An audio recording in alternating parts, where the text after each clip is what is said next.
Good morning students and welcome to my class. आप सबका स्वागत है। BA part second political science section N की एक क्लास है और इसमें हम लोग जो है पढ़ रहे हैं ब्रिटिश कॉन्स्टिट्यूशन। और ब्रिटिश कॉन्स्टिट्यूशन में आज का जो टॉपिक मैंने लिया आपके लिए वो है पॉलिटिकल पार्टीज या पार्टी सिस्टम। देखिए, राजनीतिक दल किसी भी राजनीतिक लोकतांत्रिक राजनीतिक व्यवस्था के लिए एक आवश्यक अंग बन चुके हैं और ये संयोग की बात नहीं है कि शुरू में जब लोकतंत्र की संकल्पना मूर्त रूप ले रही थी, चाहे वो यूनाइटेड किंगडम में हो, चाहे यूनाइटेड स्टेट्स में हो, चाहे भारत में हो, तो संविधान में पॉलिटिकल पार्टीज को कोई स्थान नहीं दिया गया। ये अमेरिका में तो प्योरली संविधानेतर विकास है। कॉन्स्टिट्यूशन में कहीं जिक्र नहीं था, पार्टीज थी नहीं, बल्कि ग्रेजुअली पार्टीज बनी वहां पर और उन्होंने लोकतंत्र के संचालन में भूमिका निभाई। तो आज प्रतिनिध्यात्मक शासन, जो कि लोकतंत्र का एक व्यवहारिक रूप है, उसमें राजनीतिक दलों की बड़ी महत्वपूर्ण भूमिका है। आज का युग लोकतंत्र का युग है, हम जानते हैं। और लोकतंत्र का जो दो रूप हैं आप जानते हैं, एक होता है प्रत्यक्ष लोकतंत्र और दूसरा प्रतिनिध्यात्मक। तो प्रत्यक्ष लोकतंत्र तो आज बहुत कम दिखाई पड़ता है, स्विट्जरलैंड के कुछ कैंटन्स में दिखाई पड़ता है, जिसकी चर्चा हम आगे करेंगे जब स्विट्जरलैंड का संविधान पढ़ेंगे। बाकी दुनिया भर में आज प्रतिनिध्यात्मक लोकतंत्र है और प्रतिनिध्यात्मक लोकतंत्र को अगर व्यवहारिक बनाना है, ठीक से चलाना है, तो राजनीतिक दलों का होना बहुत बहुत आवश्यक है। मुख्य रूप से दो काम होते हैं राजनीतिक दलों के। एक तो वो जनता को वैकल्पिक सरकार बनाने का अवसर प्रदान करते हैं, जनता को मौका देते हैं वो चुन सकें किस प्रकार की नीतियों वाली सरकार उन्हें चाहिए, कौन लीडर्स चाहिए उन्हें सरकार में, तो वो उन्हें एक चॉइस देते हैं। और दूसरा ये है कि वो जनता को राजनीतिक शिक्षा देते हैं। They educate people on political issues. तो ये दो बड़े काम राजनीतिक दलों के होते हैं, जिनके कारण लोकतंत्र में उनकी महती आवश्यकता है। जहां तक यूनाइटेड किंगडम की बात करें तो यूनाइटेड किंगडम में भी राजनीतिक दलों की बड़ी महत्वपूर्ण भूमिका है। इस दल प्रणाली जो वहां प्रचलित है यूनाइटेड किंगडम में, उसकी कुछ विशेषताएं हैं। अगर उनकी हम बात करें तो 4-5 विशेषताओं को हम देख सकते हैं। सबसे पहली बात तो द्विदलीय प्रणाली। द्विदलीय प्रणाली ब्रिटेन में प्रचलित है। सैद्धांतिक रूप से हम द्विदलीय नहीं कह सकते उसको, लेकिन व्यवहार में द्विदलीय है। सैद्धांतिक रूप से ये मल्टी पार्टी डेमोक्रेसी है, बहुदलीय लोकतंत्र है ब्रिटेन। वहां पर दो से अधिक पार्टियां गठित हो सकती हैं और व्यवहार में वहां पर काम कर रही हैं। अगर अभी वर्तमान की स्थिति को देखें तो सबसे बड़ी पार्टी है वहां की कंजर्वेटिव पार्टी या अनुदार दल, जो सरकार में है अभी। बोरिस जॉनसन प्रधानमंत्री हैं। इससे पहले इसी दल की टेरेसा मे प्रधानमंत्री हुआ करती थी। 2017 में उन्होंने त्यागपत्र दिया और उनकी जगह उसी दल के बोरिस जॉनसन ने फिर सरकार बनाई और फिर 2019 दिसंबर में चुनाव हुआ और उसके बाद फिर से बोरिस जॉनसन की बहुमत की सरकार बनी। तो ये सबसे बड़ा दल है आज की डेट में वहां पर, हाउस ऑफ कॉमन्स में सीटों के लिहाज से अगर हम देखें तो। दूसरा बड़ा दल जो नेक्स्ट है वो है लेबर पार्टी, मजदूर दल। और उसके अलावा फिर छोटे छोटे पार्टियां हैं, जैसे लिबरल डेमोक्रेट्स, लिबडेम्स कहते हैं उनको शॉर्ट में, लिबरल डेमोक्रेट्स। ये 1988 में पार्टी बनी थी। सोशल डेमोक्रेट्स और लिबरल पार्टी को मिला करके। इसके अलावा ग्रीन पार्टी है, स्कॉटिश नेशनलिस्ट पार्टी है, आयरिश नेशनलिस्ट पार्टी है। इस प्रकार की छोटी छोटी पार्टियां हैं वहां पर। कम्युनिस्ट पार्टी भी है, लेकिन व्यवहार में उनको कोई सीट मिलती नहीं है वहां पर। पिछले लंबे समय से उन्हें कोई सीट नहीं जीत पा रहे हैं लोग, लेकिन पार्टियां हैं बहुत सारी, कहने का मतलब। लेकिन व्यवहार में दो ही बड़ी पार्टियां हैं पिछले लंबे समय से, वहां दो ही बड़ी पार्टियां रही हैं। ये एक संयोग था 2010 में कि लिबरल डेमोक्रेट्स को कुछ अच्छी सीटें मिली संख्या में, और कंजर्वेटिव पार्टी के साथ उन्होंने मिलकर के कोalition गवर्नमेंट, यानी बहुदलीय सरकार, मतलब दो मोर देन वन पार्टी की गवर्नमेंट बनी। तो ये पहली बहुत लंबे समय बाद ब्रिटेन में ऐसा हुआ। उससे पहले की अगर बात करें तो मेरे ख्याल से 1964-65 के आसपास शायद एक कोalition गवर्नमेंट बनी थी, और उससे पहले द्वितीय विश्व युद्ध के दौरान एक नेशनल गवर्नमेंट बनी थी, राष्ट्रीय सरकार बनाई गई थी सभी पार्टियों ने मिलकर के। तो वहां पर व्यवहार में जो है द्विदलीय प्रणाली प्रचलित है। इसके कुछ ऐतिहासिक कारण हैं। ऐतिहासिक कारण यह है कि एक तो ब्रिटेन में जब पार्टियों का विकास हुआ, क्योंकि ब्रिटेन में तो सब कुछ विकास के परिणाम है, संविधान भी विकास का परिणाम है, संस्थाएं भी विकास का परिणाम है, तो राजनीतिक दलों का भी विकास हुआ। और ये विकास अगर हम देखते हैं तो 17वीं शताब्दी में शुरू होता है, जब वहां समाज में विभाजन था, एक तो राजतंत्रवादियों का और एक संसदवादियों का। तो जो राजतंत्र के समर्थक थे वो लोग कैवेलियर्स कहलाते थे 17वीं शताब्दी के आरंभिक वर्षों में, मध्य तक। और जो दूसरे वाले थे, यानी जो संसद के समर्थक थे, वो राउंड हेड्स कहलाते थे।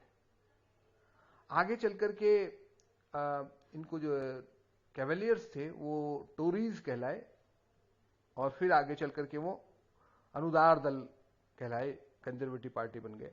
और इसी तरह से जो राउंड हेड्स थे वो विग्स कहलाए, WHIGS, विग्स। और आगे चलकर के वो लिबरल्स कहलाए, लिबरल पार्टी उनकी बनी।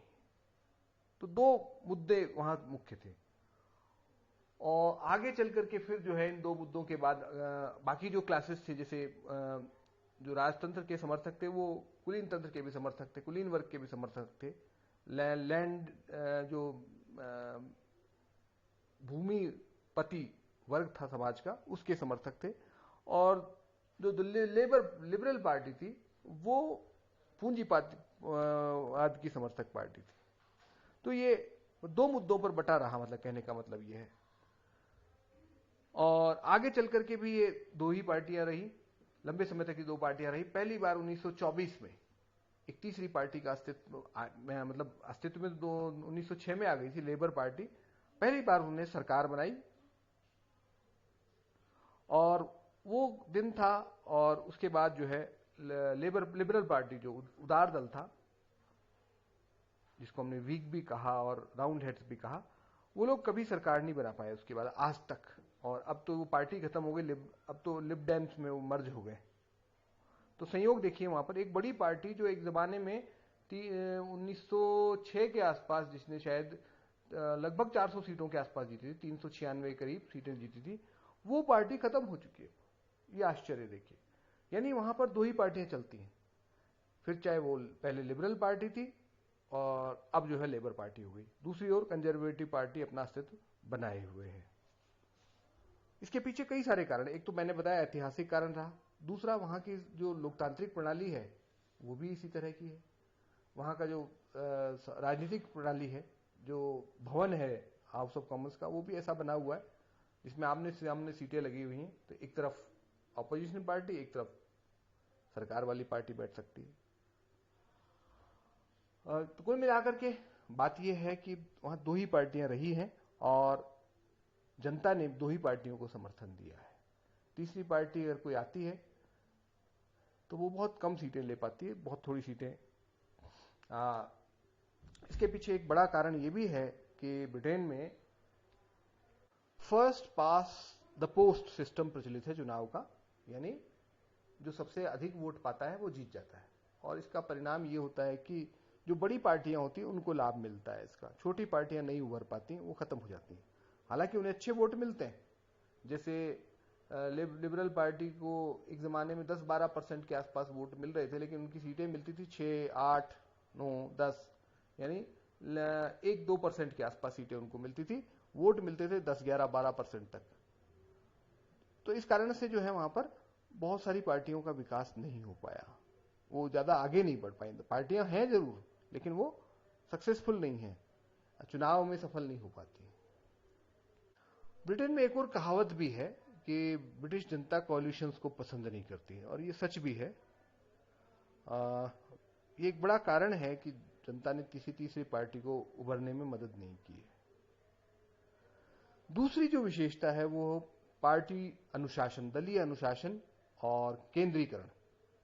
जो ब्रिटिश राजनीतिक दल हैं उनमें बड़ा अनुशासन पाया जाता है। जो सदस्य हैं वो अपनी पार्टी के प्रति प्रतिबद्ध रहते हैं, विचारधारा से जुड़े रहते हैं, और भले वो व्यक्तिगत रूप से कुछ भी सोचते हो, पार्टी लाइन के खिलाफ जाकर के कोई काम नहीं करते हैं। और अगर उन्हें लगता है कि वो उसके साथ नहीं रह पा रहे हैं तो वो पार्टी छोड़ सकते हैं, छोड़ देते हैं अक्सर। तो ये एक बड़ा कारण है वहां पर कि पार्टियों का बड़ा महत्व हो गया। पार्टी अनुशासन के कारण जो है अब ब्रिटेन संसद की सत्ता जो है मंत्रिमंडल और प्रधानमंत्री के हाथ में आ गई है। कोई भी व्यक्ति दल का सदस्य जो है वो पार्टी के निर्णय के खिलाफ नहीं जा सकता, और दोनों पार्टियों में जो है दलीय सचेतक नियुक्त होते हैं, जो सदन के अंदर अपने अपने सदस्यों को निर्देशित करते हैं कि किस मुद्दे पर उन्हें क्या एक्शन लेना है। यानी जैसे मान लीजिए किसी वोटिंग हो रही, किस वोटिंग में उन्हें किस का विरोध करना है या उसका समर्थन करना है, ये निर्देश देते हैं, और सदस्यों को उसे मानना होता है। हालांकि वहां पर कोई एंटी डिफेक्शन लॉ जैसे इंडिया में है, ऐसा कुछ वहां पर कानून नहीं है, लेकिन ब्रिटिश राजनीतिक प्रणाली इतनी परिपक्व है कि बिना किसी कानून के भी दल के सदस्य दल के निर्णयों के खिलाफ नहीं जाते। वहां दल बदल नहीं होता हमारी तरह। तो ये दूसरी विशेषता है, यानी पार्टी अनुशासन। तीसरी विशेषता है राजनीतिक दलों की निरंतर सक्रियता। ब्रिटेन में राजनीतिक दल निरंतर सक्रिय रहते हैं, ऐसा नहीं कि चुनाव में ही सक्रिय होते जैसे अमेरिका में होता है।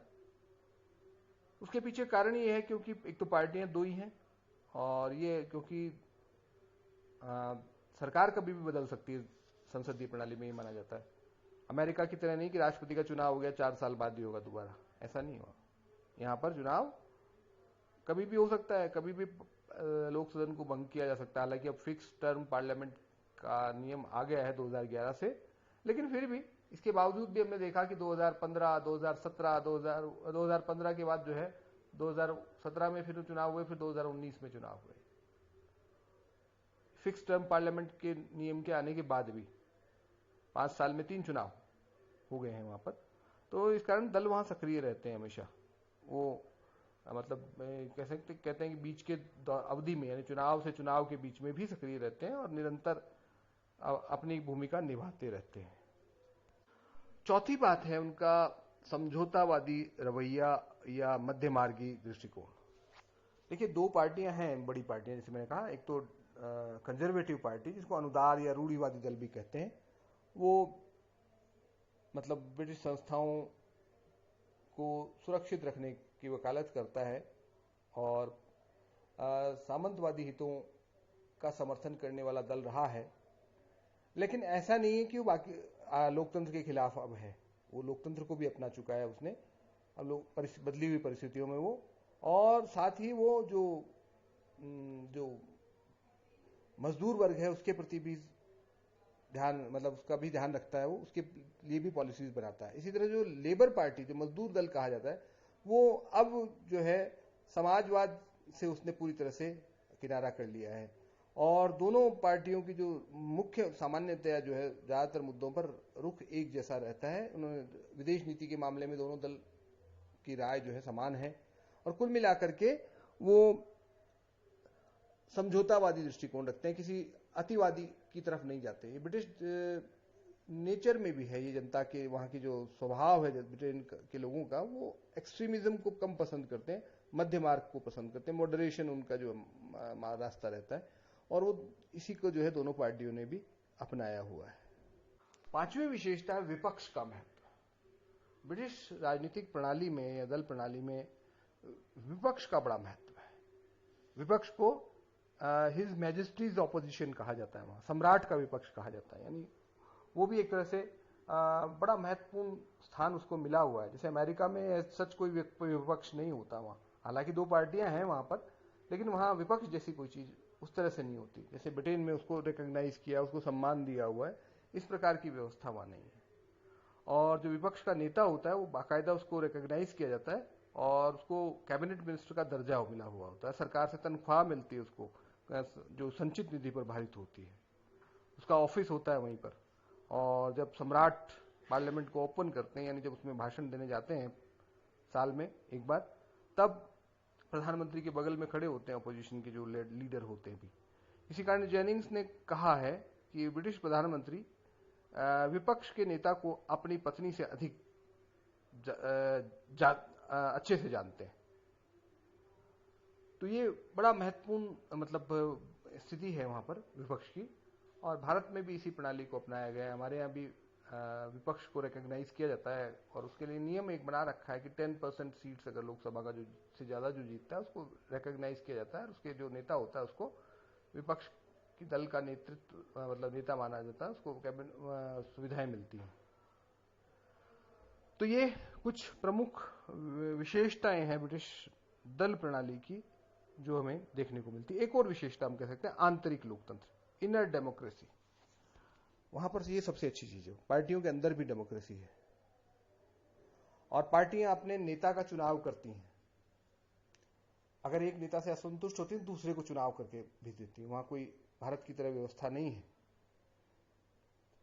कि कोई जो है एक व्यक्ति या एक परिवार किसी दल पर नियंत्रण करता हो, ऐसा नहीं है वहां पर। वहां डेमोक्रेसी है। 2015 में जब चुनाव हुआ तो उसमें कंजर्वेटिव पार्टी ने जीत हासिल की और डेविड कैमरून जो है शायद प्रधानमंत्री थे, और उसके बाद फिर टेरेसा मे बनी। टेरेसा मे के बाद फिर जो है बोरिस जॉनसन बने। और मतलब अब दल के अंदर डेमोक्रेसी होती है, दल अपने दूसरे नेता को चुन करके, अगर किसी व्यक्ति से असंतुष्ट होता है तो चुन करके उसको अपना लीडर चुन लेता है। तो ये एक बड़ी अच्छी चीज है वहां की डेमोक्रेसी की। तो ये कुछ प्रमुख विशेषताएं हैं। जहां तक पार्टीज का सवाल है तो मैंने आपको बता ही दिया, वहां पर जो बड़ी पार्टियां हैं इस समय वो क्रमशः, सबसे बड़ी पार्टी बताया मैंने आपको कंजर्वेटिव पार्टी है, रूढ़िवादी दल, अनुदार दल इसको कह सकते हैं हम। इसी को पहले जो है टोरी कहा जाता था और उससे पहले कैवेलियर्स कहा जाता था इनको। दूसरा जो दल है वो लेबर पार्टी है इस समय, जो 1906 में गठित हुई थी और जिसने पहली बार 1924 में अपनी सरकार बनाई थी। भारत की आजादी के समय यही पार्टी सत्तारूढ़ थी और इसके जो प्रधानमंत्री थे उस समय एटली, क्लेमेंट एटली जो है प्रधानमंत्री थे, लेबर पार्टी के थे।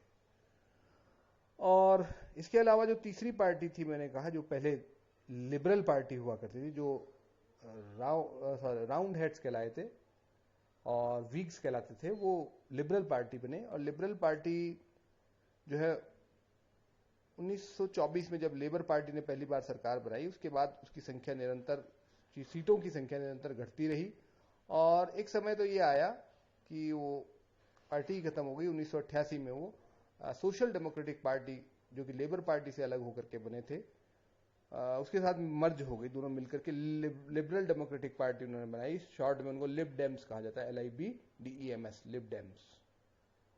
और इन लिब डेम्स ने जो है 2010 में कंजर्वेटिव पार्टी के साथ मिलकर के सरकार बनाई थी।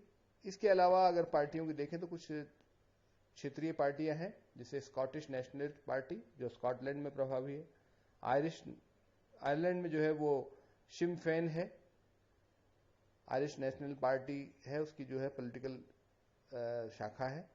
और इसी तरह से एक पार्टी और है, ग्रीन पार्टी है, और एक पार्टी है आपकी कम्युनिस्ट पार्टी है।